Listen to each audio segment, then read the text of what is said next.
नमस्कार, मी विलास बडे. News 18 Lokmat special मध्ये आपल्या सगळ्यांचं स्वागत. सध्या चीनचा तिळपापड सुरू आहे. त्याचं कारण म्हणजे भारतीय सैन्यानं जे शौर्य सीमेवर लढताना दाखवलं, त्यामुळे चीनच्या सैनिकांची पळता भुई थोडी झाली. अगदी पाय लावून चीनच्या सैन्याला पळ काढावा लागला असं शौर्य भारतीय सैन्यानं दाखवलं. कायम स्वतःहून कुरापती काढायच्या, त्यानंतर भारतीय सैन्यानं त्याला प्रत्युत्तर दिलं तर जगभरात कांगावा सुरू करायचा, अशा प्रकारची रणनीती सध्या सुरू आहे. आणि सध्या भारत चीन LAC वरती जो तणाव आहे तो काही कमी केला होत नाहीये आणि त्यामुळे चीनची जी आगळीक आहे ती या सगळ्याला जबाबदार ठरते. रोज याना त्या कारणानं चीन सीमेवरती तणाव वाढवतोय आणि युद्धाची खुमखुमी सुद्धा त्याच्या अंगातली लपून राहिलेली नाहीये. आता त्याच्या पोटात नवा पोटशूळ उठलेला आहे. त्यावरच आहे न्यूज 18 लोकमतचा आजचा हा स्पेशल.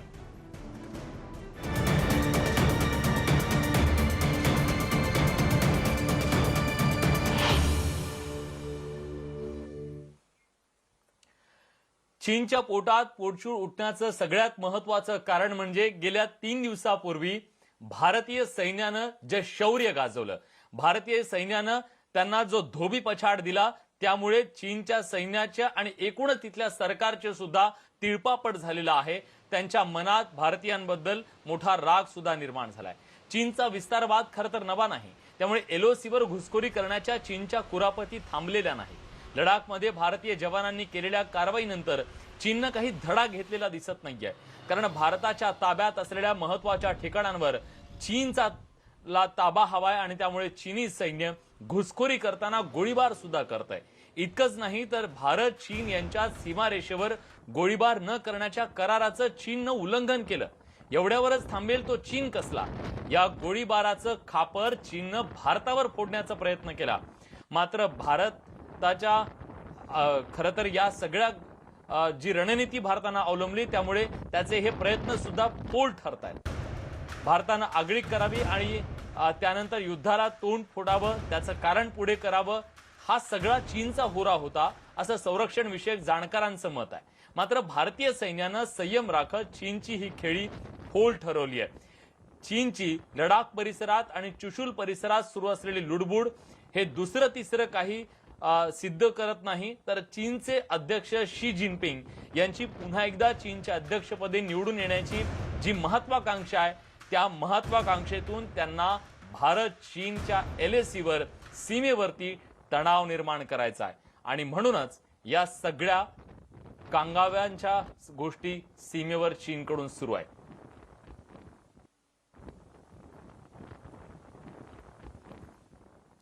भारत आणि चीनचे सैन्य 3 दिवसापूर्वी आपापसात भिडले.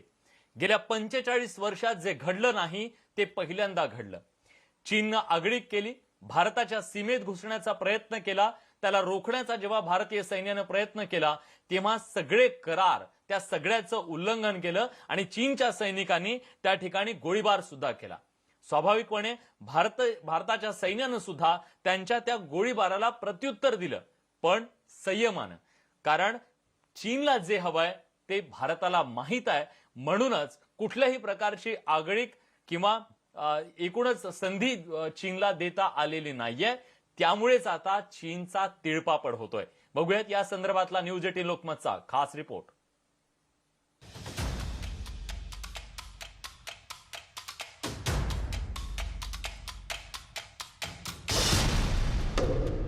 चीनला चढला युद्धाचा ज्वर. पँगॉंगमध्ये चीनची वाकडी चाल. भारताच्या वीरांनी दाखवली कमाल. सीमेवरून चीन पुन्हा माघारी.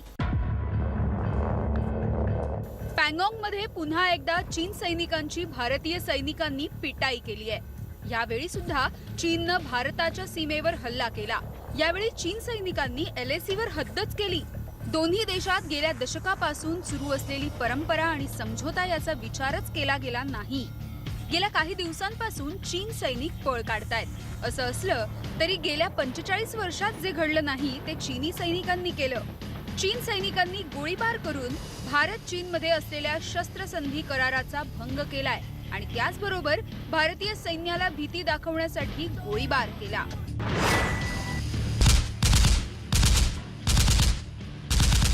भारत और चीन के बीच हुए समझौते के तहत दोनों देशों के सैनिक एलएसी के अगल बगल 2 किलोमीटर तक फायरिंग नहीं कर सकते और शायद यही वजह है कि पिछले 45 साल में एक भी गोली एलएसी पर नहीं चली। लेकिन जिस तरह से भारतीय सेना ने चीन की सेना को पटकनी देनी शुरू की, बीजिंग में हलचल मच गई और जिसका नतीजा ये हुआ कि चीन की लाल सेना ने सारे नियम कायदे तोड़ते हुए एलएसी पर फायरिंग कर दी। चीननं 7 सप्टेंबरच्या संध्याकाळी 7 वाजता पँगॉंगच्या दक्षिण भागात पुन्हा एकदा घुसण्याचा प्रयत्न केला।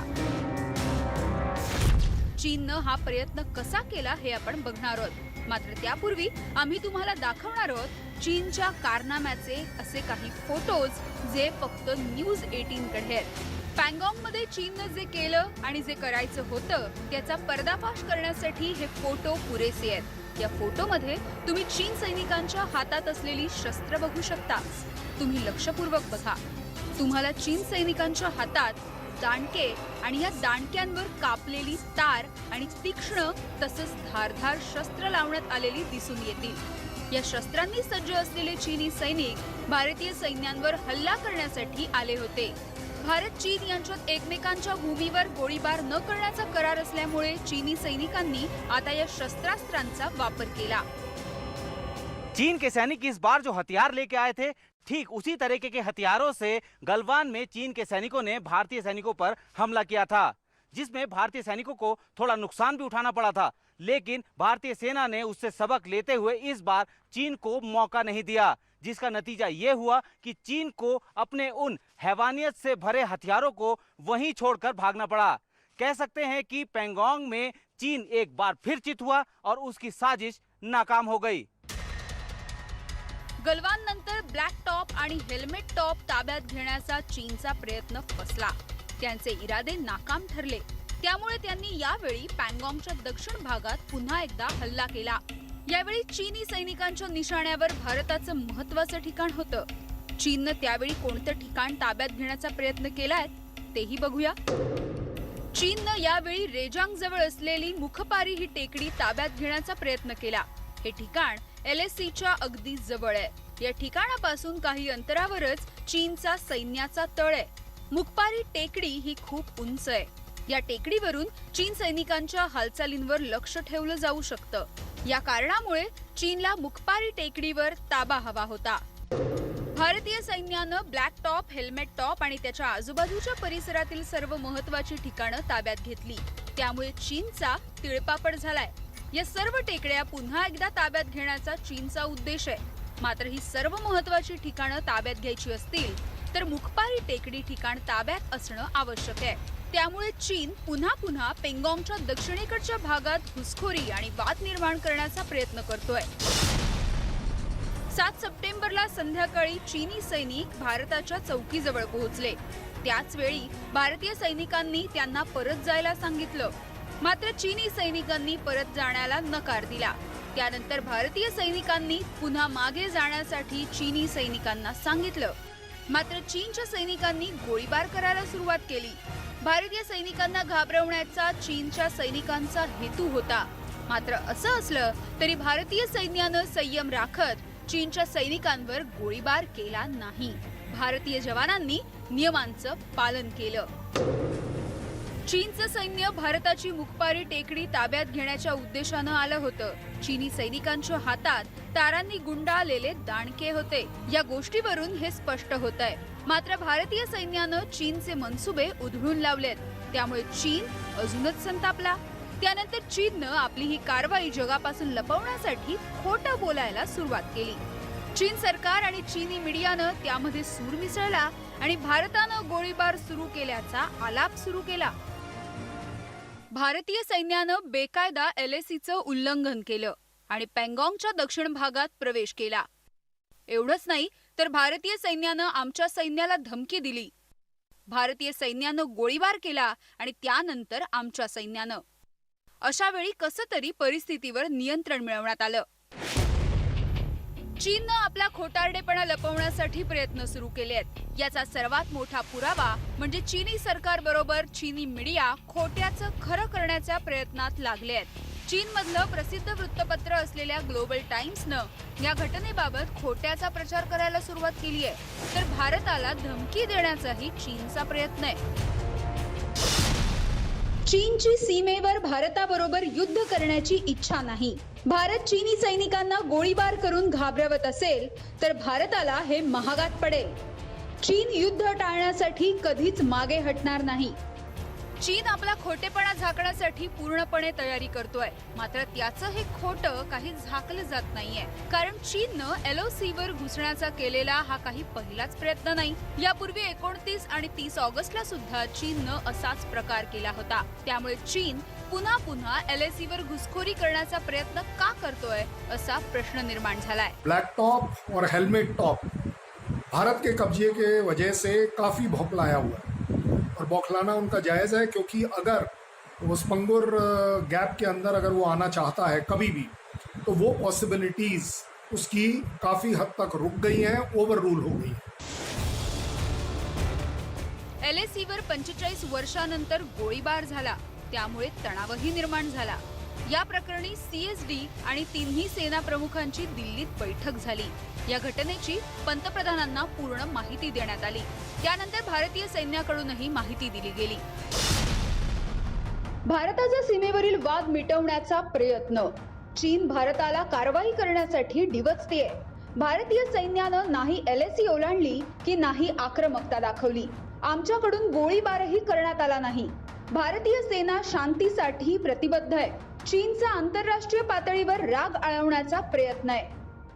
इस तरह के अर्थ मूविंग इक्विपमेंट्स को इस्तेमाल करना, जैसा हमने गालवान की स्कर्मिश में देखा था, वो गालवान 2 दोहराना चाहते थे, लेकिन भारत के सजग सैनिकों ने, भारत की पैनी दृष्टि ने चीन के इस मंसूबे पर पानी फेर दिया। चीन पँगॉंगच्या दक्षिण भागात पुन्हा पुन्हा घुसखोरी करतोय, तसंच चीननं 45 वर्षांपूर्वीचा नियम सुद्धा तोडलाय आणि गोळीबार करायला सुरुवातही केली आहे। त्यामुळे चीन नेमकं हे कशासाठी करतोय हा प्रश्न उपस्थित होतो। Bureau report, news 18 Lokmat. लडाखमध्ये चीनकडून सध्या जे काही सुरू आहे ते सगळं जग बघतंय, पण मंडळी, सगळ्या जगाला एक प्रश्न पडलाय की चीन आज कोरोनाच्या या सगळ्या महामारीच्या काळात सुद्धा अशा प्रकारची उठाठेव नेमकी कशासाठी करतंय। पण त्याचबरोबर लाईन ऑफ कंट्रोलवर आता जी परिस्थिती आहे, जो तणाव निर्माण झालाय, त्याची तुलना 1962च्या परिस्थितीशी सुद्धा केली जाते। ज्यांना चीनची नीती आणि नियत माहित आहे त्यांचं म्हणणं असं आहे की चीन 58 वर्ष जुनी रणनीती खेळतोय। 1962च्या युद्धापूर्वी माओ यांनी द ग्रेट लीप फॉरवर्ड नावाचं एक स्वप्न चीनला दाखवलं, मात्र दुर्दैव असं की चीनमध्ये मोठा दुष्काळ पडला आणि 1961 उजाडेपर्यंत चीनची जवळपास 5 कोटी जनता भुकेमुळे मृत्युमुखी पडली। त्यामुळे चीनमधील वातावरण माओ विरोधात गेलं। इतकंच नाही तर माओनं त्याला आपला उत्तराधिकारी म्हणून घोषित केलं। त्या लाई शौकी यानं सुद्धा विरोधाची भूमिका घेतली। त्यामुळे माओनं चीनची सत्ता ताब्यात घेतली आणि चीनचे पंतप्रधान चाओ एन लाय पुढे करत भारताविरोधात तणाव निर्माण करायला सुरुवात केली। त्यावेळी भारताची मुत्सद्दीगिरी ही होती आणि त्या मुत्सद्दीगिरीच्या सुरक्षेला धोकादायक असल्यानं चीननं 20 ऑक्टोबर 1962ला भारताविरोधात युद्ध पुकारलं। त्यानंतर माओला विरोध करणाऱ्या लाई शौकीनं 1967 रोजी अटक करण्यात आली, तर कैदेत असतानाच त्यानं 12 नोव्हेंबरला त्याचा मृत्यू झाला। मात्र आता शी जिनपिंग हीच खेळी खेळतायत। लडाखमधील पँगॉंगच्या परिसरात घुसखोरी करून भारतामुळे चीनला धोका आहे हे भासवण्याचा त्यांचा प्रयत्न आहे आणि चीनच्या जनतेच्या मनावर शी जिनपिंग यांना हे ठसवायचंय आणि हीच जिनपिंग यांची रणनीती आहे, कारण त्यांना पुन्हा निवडून यायचंय। त्याच्यासाठी ही सगळी उठाठेव असल्याचं सांगितलं जात आहे।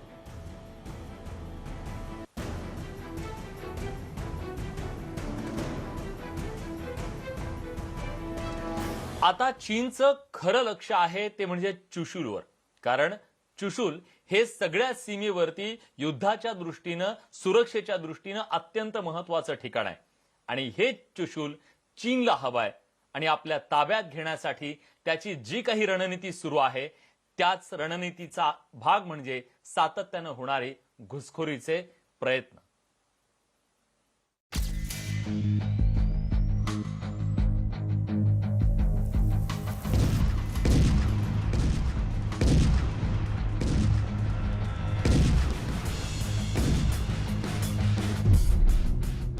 एलएसीवर चीन आक्रमक का झालाय?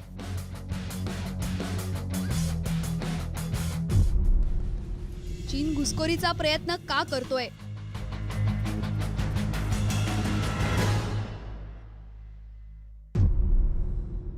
पेंगॉंगच्या दक्षिणेला असं काय विशेष आहे?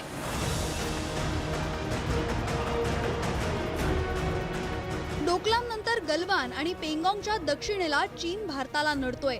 पेंगॉंगच्या दक्षिण भागावर चीनला कोणत्याही परिस्थितीत कब्जा मिळवायचा आहे आणि त्यासाठी चीनचे सर्वतोपरी प्रयत्न सुरू आहेत. परंतु चीनची ही इच्छा सीमेवर तैनात भारतीय सैनिक हाणून पाडतायत. प्रश्न असा उपस्थित होतो की चीन या भागावर कब्जा मिळवण्यासाठी एवढा प्रयत्न का करतोय? त्यासाठी आपल्याला पेंगॉंगच्या दक्षिण भागाचं महत्त्व जाणून घ्यावं लागेल. पेंगॉंगचा दक्षिण भाग हा चुशूलचा सब सेक्टर आहे.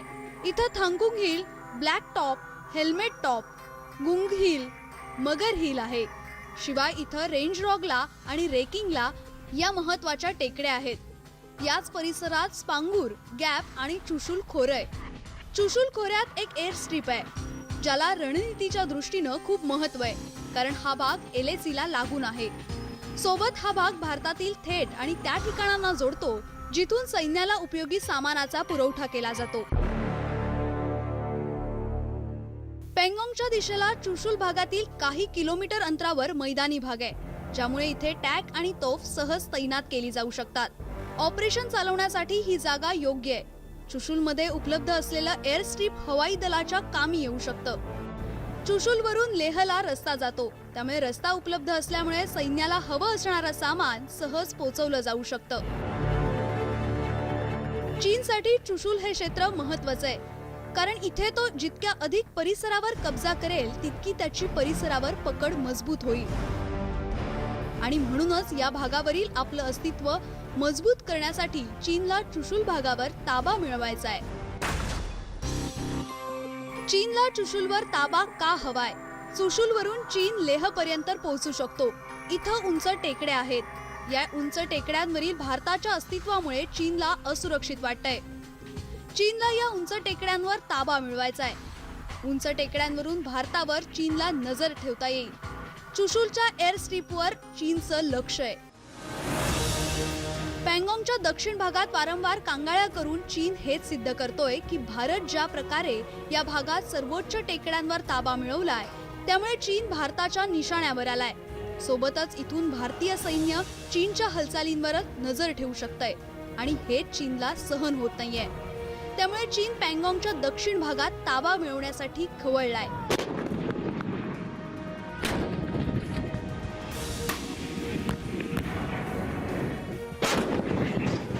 उसके जो ऑपरेशंस हैं वो भारत उनको अनटेनेबल कर सकता है और जिस तरह की डोमिनेंस मोल्दो गैरिसन पे भारत की है वो एक बहुत बड़ा चिंता का विषय है चीन के लिए.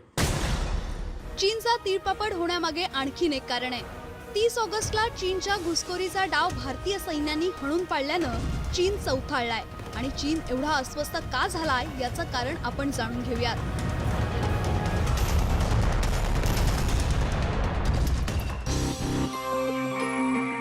ब्लॅक टॉप आणि हेल्मेट टॉपवरून चीनच्या चौक्यात टप्प्यात येतात. उंच भागावरून भारतीय सैन्य चीनवर नजर ठेवू नये. भारताच्या हद्दीत चीनचे एंट्री पॉइंट्स बंद झालेत. चीन ज्या भागात पेट्रोलिंग करतो तिथेच भारताचा दबदबा आहे. चीनचं सैन्य शी जिनपिंगच्या नाराजीमुळे घाबरलंय.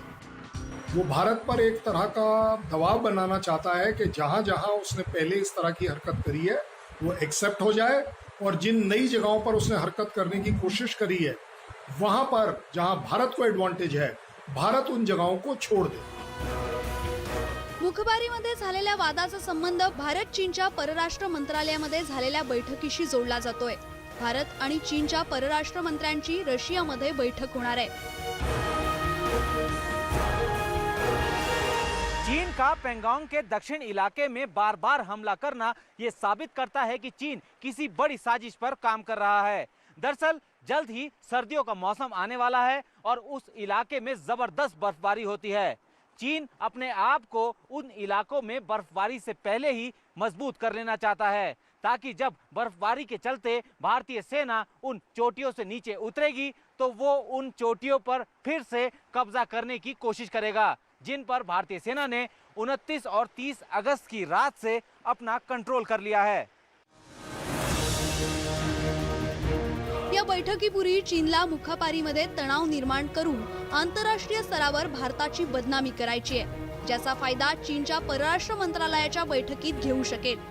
परंतु भारतीय सैन्यानं चीनकडून झालेल्या गोळीबारानंतर संयम दाखवलाय, त्यामुळे चीनची चाल अपयशी झाली आहे. इस तरह के कंटिन्यूअस प्रोटेस्ट करने से, बार बार बोलने से चाइना को लगता है कि शायद भारत के ऊपर किसी तरह का दबाव बने और विदेश मंत्री जो हमारे हैं वो शायद कुछ पॉइंट्स कंसीड कर दें. जमिनीसाठी ही लढाई चीन केवळ भारतासोबतच लढत नाहीये, तर इतरही अनेक देशांसोबत चीनचं हे युद्ध सुरू आहे. चीनच्या याच विस्तारवादी नीतीच्या विरोधात आता संपूर्ण जग उभं राहिलंय. त्यामुळे चीनचा तिळपापड होणं साहजिक आहे. चीनच्या याच अस्वस्थतेमुळे तो केवळ भारतासोबतच नाही तर जगातल्या बहुतेक देशांसोबत वाद निर्माण करतोय. Bureau report, news 18 Lokmat. तेव्हा कुरापतखोर चीनची जी खुमखुमी आहे युद्धाची ती काही जात नाहीये आणि याला उत्तर देण्यासाठी भारतीय जवान आज सीमेवरती मोठ्या हिमतीने उभे आहेत. त्याचं प्रत्येक ह्याचं उत्तर द्यायला आज या विशेष मध्ये आपण इथेच थांबतोय. ताज्या घडामोडींसाठी बघत रहा न्यूज 18 लोकमत.